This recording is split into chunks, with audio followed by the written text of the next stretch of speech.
Welcome to RDoc's webinar on fundraising core skills for philanthropy. The Foundation aims to help children and young people in disadvantaged communities in Australia to reach their full potential through education. Partnerships are critical to RDoc's work, whether with philanthropic trusts and foundations supporting the core programs and activities, but also with government partnerships with our schools and early years services, community and businesses that engage in workplace volunteering programs and support our work.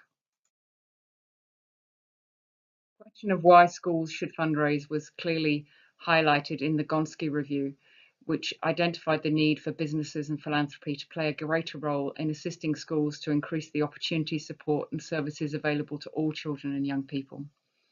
The definition of Philanthropy Australia here shows that it's the planned and structured giving of money, time, information, goods and services, voice and influence to improve the well-being of humanity and the community, and therefore covers much more than just trusts, foundations and major donors. However, the focus on this webinar will be on those charitable trusts, foundations and individuals, and will cover corporate and community engagement in the next two webinars. There are different types of charitable trusts and foundations, particularly private foundations, community foundations, corporate foundations, government-initiated foundations, and there are trustee companies that run a range of trusts and foundations on behalf of those organisations, and examples of these trustee companies are Perpetual and Equity Trustees in Melbourne. Private foundations are often established by the families or set up through a bequest, and the purpose of the private foundations are normally determined by the wishes of the original benefactor, and some are therefore not restricted to named charities and not open to applications. Examples of private foundations are the Beeson Family Foundation and the Campbell Edwards Trust, which have both been great supporters of RDoc over the years. Victorian community foundations include Australian Communities Foundation in Melbourne, Lord Mayor's Charitable Foundation and the Geelong Community Foundation, and they very much focus on specific geographic areas and enable individuals to have sub-funds and support charitable projects and areas of their focus. Corporate foundations are established by companies for grant-making programs and for their volunteering work and other community engagement. Examples of corporate foundations include Westpac Foundation and the Vodafone Foundation, and RDoc works with a number of corporate foundations on our workplace volunteering programs. Literacy Buddies, Numeracy Buddies and Learning Through Lunch are examples.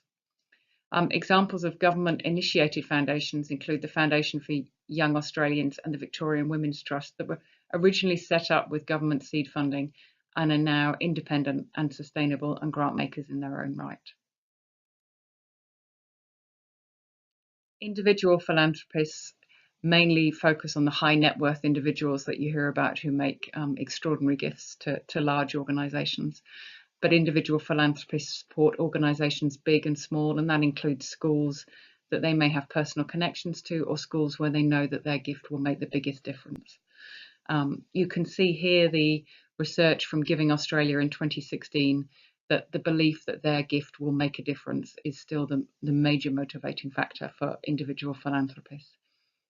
And the research found that what they're really looking for is where can they have the greatest impact, steering away often from those areas that are well supported by others and looking for sustainable outcomes from their gift. Many philanthropists have indicated that they value opportunities to meet key people within organisations or schools or universities that they are looking to support, build personal connections and see at firsthand the impact that can be achieved through their gifts. Direct contact with school leadership, organisational leadership, university leadership has also been reported to help philanthropists build that sense of trust in the organisation and that credibility and that transparency in understanding what their gift will achieve. Many individual philanthropists do in fact give through their own individual trusts and foundations or use trustee companies, as we've seen before. Deductible gift recipient status is critical for both trusts, foundations and individuals. As we know, government schools can only secure DGR status directly for building funds and for libraries, and that's why we focused on that area. And that enables individuals who want to make a gift or a donation to a school to be able to give a gift tax deductibly, which means that they can deduct those gifts from their own income for tax purposes. Schools and other organisations in Australia have found that people are much more likely to donate if you can offer DGR status because of this tax deductibility. So if we look at the first core fundraising skill, which, as for so many other areas, is planning, and we'll start with building that feasibility and the case for support. And it's essential to start by assessing the feasibility of securing support for a particular project and building a compelling case for support, which focuses on how the project meets clearly understood needs for student learning and well-being, how you've identified those needs, quoting evidence where available, and how you decided how best to address them, what the outcomes will be, the changes that will result from the project, not just the programs that you'll deliver, but the impact that will have on the students' learning and well-being, and how you will assess these outcomes and the overall impact of the project. Finally, how this project and its impact will be sustained longer term. Once you've built that case, you can then look at identifying potential funders, and we'll look at the research on one of the next slides. For the application process, some trusts and foundations have an open application process with clear information on their website, and there may be an opportunity to engage with a member of staff, with trustees, seek advice, and if so, do take that up, invite them to visit, offer to meet, seek advice on the phone. Some smaller trusts, however, don't have staff and may not have the capacity to take questions or provide advice to you. So respect those wishes if so, and follow whatever guidelines and advice they have made available. Philanthropy is about relationships. By applying for a grant, you're starting to build that relationship with a foundation so that they can get to know, like, and trust you. One of the great fundamentals of fundraising is that people give to people.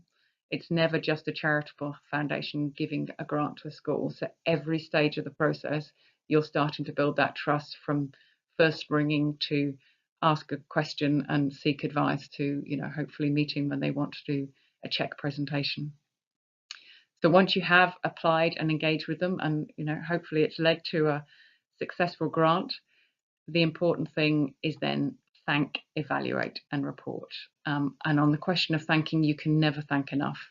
The funder will need a formal receipt and thank you letter initially, but there are many other ways that you can recognise their support during the course of the grant. Perhaps a certificate, a drawing, or a letter from one of the students. Some trusts and foundations welcome publicity, but do check that first.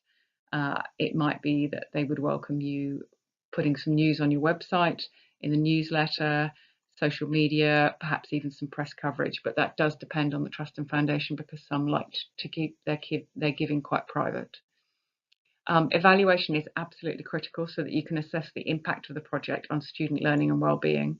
It's also essential for your own learning and to develop the project, and so that you can report to the funder and learn lessons can be used to develop future projects and share not only with the funder but with other schools, organisations who like to learn from each other's work. And once you have completed that circle and you've delivered an evaluation report on a good project, then clearly you can go back to the beginning again, and hopefully you'll have an ongoing relationship with the trust and foundation and start working through the feasibility of the next project that they might be interested in funding.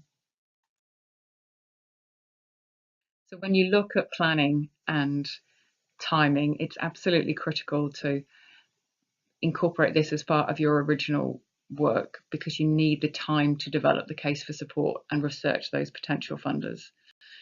But you need to also plan your application calendar around charitable trust and foundation meeting dates, because some of them have deadlines just once a year, so you need to know when those are. It's also important to build in the end of the financial year into your planning, because May, June is a key time for tax deductible donations for many individual philanthropists, but also for a lot of trusts and foundations. So it's a key time to make sure that you've got those projects ready and you're able to make those approaches. It's also important for your own budget planning process to know when you need confirmation of the funding. Is it that you'd like to secure funding by term 4 so that you can plan for the following year? Or are there some projects you want to run during the year, so if you're advised of funding in June, July, that you can run activities in terms 3 and 4. So build that all into your planning. And as a general guide, allowed 3 to 6 months lead time to secure philanthropic funding before the start of the project. As I mentioned, research is absolutely critical, and finding those charitable trusts and foundations that may be able to support you and those individuals is a never-ending task, really. There are far more private foundations that have no publicly accessible information than there are those with websites and open application procedures, but obviously those are much easier to find. So if you look at some of the existing research sources, there's Philanthropy Australia's Directory of Funders, which lists over 200 grant-making organisations, and there's a subscription cost of $99 for 12 months, and that's obviously kept updated all year round, so you're able to see information that's up to date. The Australian Charities and Not-for-Profits Commission, the ACNC, contains information about the thousands of charities now registered with the ACNC, including some grant-making organisations, financial information and contact details. Obviously, it also includes service delivery charities like RDOC and so many others, so you need to be able to find those charities that can give grants when you're looking through this information. The Find a Charity online search function is free to use, so it's well worth spending the time looking through those grant-making organisations interested in education, focused in your area, based in your area. Funding Centre is run by our community, and it provides advice, tools and training for community groups in Australia. They have a school membership which costs $85 a year and provides access to the database, grant newsletters and alerts, and the website for that is fundingcentre.com.au. Tenderbridge is a great national research and development service that was set up by the Australian Council for Educational Research as part of the LEAP project. The service is available to schools and education charities and provides information on grants, scholarships and other funding opportunities. When researching potential funders, you obviously need to look at the eligibility to apply. And the critical thing with trusts and foundations is it's not always just DGR status. There's also TCC, which is tax concession charity status, which a registered charity has. So a building fund or a school library does not have TCC status. So if you find a trust or foundation that looks great, but it needs both of those, then your application would need to be in partnership with an organisation like RDOC in order to access or apply to that trust. But you can also go through Schools Plus, which we'll come on to, and there are a number of trusts and foundations where it's just DGR status, and then the library and the building fund would be appropriate if you're applying for projects that fit within those remits. You then need to look at the fund with the funding criteria for the school itself and also the project. Look at the application deadlines, as we said, make sure the timing fits with when you need the funding and when you want to start the project. And do look at the reporting and acquittal requirements and ensure that you can provide those reports within the timescale that they specify, because it's quite challenging to do some of the reporting that's required, so you need to plan ahead for that. When you're researching individuals that you might want to approach to support the school, it's important that you don't just look at their capacity to support the school, knowing that they might be a high net worth individual or have made major gifts to other projects in Australia or locally. It's capacity, motivation and relationship, the combination of the three. So it's absolutely making sure that they would be able to support you financially, but also looking at why they would be interested in your particular project, your school, your community, and possibly their interest is in education in Australia and supporting schools in disadvantaged communities.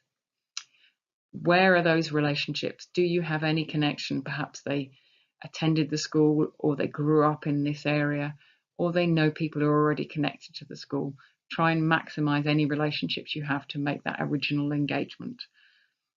Communities that experience disadvantage are much less likely, obviously, to have major donors living on the doorstep, but you can research and identify those individuals that might have a connection to an area.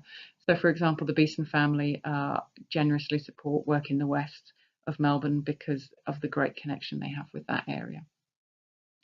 Philanthropists who are interested in supporting education disadvantaged communities have also shown that they're interested in looking at projects that are put up on the Schools Plus website. And any school with an ICSIA value of under 1,000 can access tax deductible donations through Schools Plus. This charity was established in 2003 to increase schools' access to philanthropy following the reports that highlighted the potential benefits of increasing philanthropic support for the education system. Schools Plus now has an online fundraising platform called Fundraise Yourself, and schools and parent associations can run crowdfunding and fundraising drives through this and then receive tax deductible donations for projects. There's a 5% contribution fee that's paid by the donor on all donations made to school projects through Schools Plus, and then standard credit card fees as well. So just so that you're aware of that. And you can find the guidelines and the registration details on the Schools Plus website, schoolsplus.org.au, and look at the school registration. Clearly, the most important fundraising skill is bid writing. If you're doing trusts and foundations, you've got to be able to put the application to them to engage their support. And this quotation I love, which I was taught many, many years ago when I first started writing bids: put it before them briefly so that they will read it, clearly so that they will appreciate it, picturesquely so that they will remember it, and above all, accurately so they will be guided by its light. The most important thing to do is follow each funder's guidelines. So don't have a generic application that you use for every single trust and foundation. Make sure you're looking at what it is they particularly want to focus on and use the language that they've used in their guidelines. You will need to quote evidence and sources for the identification of needs. Use community and school data and any relevant research that you can find. Needs assessment is critical to show what the problem is that you're trying to address. Then look at how the project will address this need, so it clearly shows what you will do that will address the problem that you've clearly identified. They will then need to know what the activities are and any particular timelines. What are the key milestones throughout the course of the year? If it's a year-long program or if it's a 3-year program, how will it grow during that time? Most funders are interested in understanding the expertise and the track record, and you might have staff with particular experience, or this school might have already built up some expertise in a particular area. So talk about that so they know why you are the best place to deliver this work. Do include details of partners and in-kind contributions. That might be volunteers, ad hoc volunteers. It could be some space that you're donated to run a project. It could be some equipment that's been donated. So make sure you reflect that in the application. Absolutely critical is the expected outcomes that you're looking to achieve, not just the short-term outcomes, but also the long-term impact that will have for the students and for the school and the community as a whole. Monitoring and evaluation, how you record participation in the projects, outputs, what are the actual activities that you deliver, how many students will take part, how many people are involved, how many volunteers, how often does it happen, and critically, the outcomes. What are the changes or benefits as a result of the project? And again, they will probably want to look at that from a direct beneficiary, the student's perspective, but also the school, the community, and lifelong learning outcomes for the students, which obviously benefits the community as a whole. The project budget should show the planned expenditure. Make sure you identify how much you're requesting, the requested grant, any contribution from the school, which again could be space or staff time, and any income that you've already secured. Project sustainability, how you will continue this work once funding has ended, if that's important. Stewardship is another core fundraising skill, which basically means managing that relationship once you have secured the grant and making sure that you're keeping that communication flowing well and you're building more on that trust and that credibility that obviously they've recognised in supporting you. Some funders do prefer not to have public recognition of their support, so do check that. But it's always important to thank each funder directly, provide the receipts that they ask for, keep them informed of progress, provide opportunities to see the work in action, and an evaluation form and acquittal at the end of the year. It could be each year if you're doing a 3-year project, and then they'll expect a full application at the end of the 3 years. Keep them informed of progress, any changes. You may need to request an extension to the timeline, changes to the project plan or the budget. Don't wait until the end of the project to inform them of significant changes. Funders welcome updates and transparency, and this helps to build that ongoing relationship, and it's important for laying the foundations for future applications. Any good news that you can share with them as well. They love to hear if a particular great moment happened in one of the activities. They'd love to hear that as well. So just keep that communication going and provide opportunities for them to see the project in action, meet some of the staff and students if that's appropriate. Evaluation report and acquittal, it'll be different for each trust and foundation, so make sure that you meet the requirements that they've asked for. And again, thank, and thank again. It's often thought that each donor should be thanked about 7 times. So look at that during the course of the year as to how you make sure you give them that recognition and that warm, fuzzy feeling for having supported such a great project. Now, clearly, not all applications can be successful. Charitable trusts and foundations receive many more applications than they can fund, and many tell us that they turn down good applications that fit their criteria perfectly, and they'd love to support, but they just haven't got enough funding to support everything that they'd like to. So where that does happen, seek feedback if possible on the reasons the application was turned down. Some trusts and foundations do let you know if they don't have the capacity to do that, and they may give you generic reasons why they've had to turn down applications in that round. But if you are able to talk to them, it can be absolutely invaluable. And do ask about opportunities to apply again. And some of them encourage that when they send a letter saying that they unfortunately can't support. They do say, please apply again next year, so you know that there wasn't a critical issue with why they haven't supported you. But any feedback that you can get would be very helpful. We realise that this all sounds very daunting and time consuming, and RDoC has developed a new volunteer role for fundraising and bid writing volunteers to provide support for schools where this is clearly a lot for teachers and for principals to take on, in addition to everything that you're already doing. You may also have staff and volunteers in the school community who'd be interested in doing some of this work and may have the skills but would like support through a volunteer. So we've now started to recruit volunteers who can help our partner schools with philanthropic fundraising and bid writing.